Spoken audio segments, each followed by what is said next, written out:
Corona काल का 18 महीने का जो है हम लोगों का आज तक मिला नहीं। बहुत ज़्यादा तो आसान्वित नहीं है, लेकिन मिल जाए तो अच्छी बात है, स्वागत करता हूँ। कर्मचारी संगठनों के बीच में या जो भी लोग सरकार से जुड़े हुए हैं, आपके बीच में क्या चर्चा है कि कितना फिटमेंट फैक्टर हो सकता है? देखिए अगर अगर कर्मचारियों संभावित हाँ, पॉसिबली जो कर्मचारियों है के पक्ष से प्रैक्टिकल। है तो ये उम्मीद बांधी जा रही है कि 3 तो रहना ही चाहिए। ये उम्मीद बांधी जा रही है। लेकिन अब सरकार क्या करती है, अभी उसमें देखिए कितनी लेट-लतीफ़ी हो रही है। इस बात को लेकर थोड़ा-सा लोगों में आक्रोश भी है कि अब तक क्योंकि मैंने यहाँ जो अर्थशास्त्री हैं, जो जानकार हैं इस विषय के, वो कहते हैं कि किसी वेतन आयोग बनाने में कम से कम 1 से डेढ़ साल मतलब वो टाइम लगता ही लगता है। वो एक सिस्टम है उसको डेवलप करने में पूरा 1 से डेढ़ साल। और आज हम 26 नवंबर बैठे हैं और नियम से 1 जनवरी 26 से लागू होना चाहिए।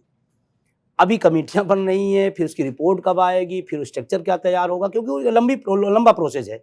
तो अब वो कब तक हो पाएगा, ये थोड़ा-सा कर्मचारी मतलब इसको लेकर थोड़ा दुखी है। और इस बात के लिए और थोड़ा दुखी है कि जब माननीय लोग अपना वेतन भत्ता बढ़ाना होता है, मेज़ थपथपाए और हम लोगों को देना है तो नहीं तो खैर वो तो एक अलग व्यवस्था है, वो एक अलग विवाद हो सकता है। लेकिन मेरा सवाल ये है कि अगर सरकार ने प्रॉमिस कर दिया है कि 1 जनवरी 2026 से ही 8वें वेतन आयोग का फ़ायदा मिल जाएगा, तो फिर इसमें शक क्या है? चलिए 1 डेढ़ साल की देरी होगी, लेकिन एरियर के साथ तो पेमेंट मिलेगा ना, जब मिलेगा एक मुश्त मिलेगा, मोटा अमाउंट मिलेगा। अब कोरोना काल का 18 महीने का जो है हम लोगों का आज तक मिला नहीं। और उस समय कहा गया था कि जब भी स्थितियाँ बेहतर होंगी तो हम दे देंगे। 18 महीने का आज भी, चाहे सेंटर का हो चाहे वो स्टेट का कर्मचारी हो, आज भी वो इंतजार में है। अभी कोरोना बीते कितना समय हो गया है, अभी तक नहीं मिला। तो बहुत ज़्यादा तो आसान्वित नहीं है, लेकिन मिल जाए तो अच्छी बात है, स्वागत करता हूँ। एक चर्चा ये भी चल रही है, आप उसकी पुष्टि कर सकते हैं कि जो 69 लाख पेंशनर्स हैं उनके लिए ये पे कमीशन कुछ काम नहीं करेगा, जो सर्विंग एम्प्लॉयज़ हैं उनके लिए ही काम करेगा। और जो शिव गोपाल जी हमारे साथ पिछले हफ्ते आए थे, तो उन्होंने भी टीओआर को लेकर काफ़ी अपनी आपत्तियां जताई थी। तो आपका आपका कोई असेसमेंट है इस पर? जी, बिल्कुल ये दुर्भाग्यपूर्ण है कि जो लोग अपनी सेवाएँ दिए हैं देश को और अपने इस विभाग को दिए हैं, उनको आप उस वेतन आयोग से बाहर कर रहे हैं, उनकी व्यवस्था से, उनकी सुविधाओं से बाहर कर रहे हैं, दुर्भाग्यपूर्ण है। और लास्ट में मैं बता दूँ, जो रिटायर हो गए हैं, उनके पास सिर्फ़ और सिर्फ़ उसी पेंशन का सहारा है। आज के दौर में बेटा-बेटी कितना कर पा रहा है, अब हम सब उसी दौर से आते हैं। या मैं तो दूसरी बात नहीं, मैं अपनी बात कर रहा हूँ। हमको भी माँ-बाप ने पाला होगा, मेरा लाल है, मेरा पीला है और बड़े सपने पूरा करेगा, लेकिन हम कितना कर पा रहे हैं? मैं खुद महसूस करता हूँ, अपनी बात कर रहा हूँ। तो हम दूसरों से अपेक्षा, जो बुजुर्ग हमारा है, वो अपने बच्चों से कितना, महँगाई का जो दौर चल रहा है, तो वही पेंशन एक सहारा होता है। उसके भरोसे वो अपनी दवा है, बीमारी है, इलाज है, जो भी है या सामाजिक गतिविधियाँ उसकी, वो पूरा कर लेता है। अगर उसके सेक्टर से हटा करके जिस तरह से प्लानिंग चल रही है, वो बहुत दुखद होगा। और फिर क्या होगा, उनका वेतन स्थिर हो जाएगा।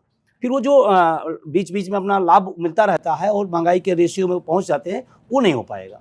तो आपके हिसाब से फिटमेंट फैक्टर और 8th पे कमीशन में जो मिनिमम सैलरी अगर 18,000 है और मिनिमम पेंशन 9,000 है, ठीक है? तो आपके हिसाब से इस समय जो देश में महंगाई का जो स्तर है और वेतन आयोग भी इन सारी चीज़ों को कंसीडर करते हुए ही अपनी सिफारिशें देता है, तो आपके हिसाब से मिनिमम पेंशन कितनी होनी चाहिए? और सरकार के साथ जो बातचीत हुई है, आप लोग का कोई रिप्रेजेंटेशन है कि भाई सैलरी की तो बात ज़्यादा होती है, लेकिन पेंशन कितनी होनी चाहिए मिनिमम? मैं तो कहता हूँ कि किसी को भी, मैं अपनी सेक्टर में, महँगाई के रेशियो से कोई भी चीज़ तय की जानी चाहिए। अगर महँगाई हमारे कंट्रोल में, तो हमें नहीं, ये सरकार कंट्रोल कर सकती है। लेकिन अगर महँगाई की रफ़्तार बढ़ रही है, तो निश्चित रूप से चाहे सैलरी हो और चाहे पेंशन हो, उसी अकॉर्डिंग मिलना चाहिए, तभी वो अपने को कवर कर पाएगा। अगर नहीं हो पाएगा, मैं जहाँ सेक्टर में बैठा हूँ, अगर महँगाई आएगी तो निश्चित रूप से यहाँ भी वेतन की उम्मीद आदमी करेगा, निश्चित रूप से करना भी चाहिए, हम जिस संस्थान में काम करें। तो महँगाई के अकॉर्डिंग अगर चीज़ें आगे आती हैं तो बेहतर है, अगर नहीं हो तो फिर वो धीरे-धीरे फिर आदमी अपनी जो उसकी आर्थिक स्थिति है वो डबाडोल होती जाती है। और बीमारियों का आप देख ही रहे हैं। मैं तो देख रहा हूँ कि आज तक जितने भी लोग हैं, चाहे वो प्राइवेट सेक्टर के हों या सरकार के, बीमारी तो किसी के सेक्टर से नहीं मतलब है ना, बीमारी किसी को आ सकती है। बहुत सारा भाग आदमी के वेतन या पेंशन का बीमारियों पर खर्चा हो रहा है और एक अनुपात के अनुसार निकल रहा है, लगभग 25 से 30% चला जा रहा है। और बुढ़ापे में और ज़्यादा बीमारियाँ, शरीर शिथिल होती है, तमाम सारी दिक्कतें आती हैं, तो उसमें और उसमें ज़्यादा है। तो निश्चित रूप से उसको करना चाहिए, दोनों को, वेतन और पेंशन दोनों को महँगाई के अकॉर्डिंग चलाना चाहिए।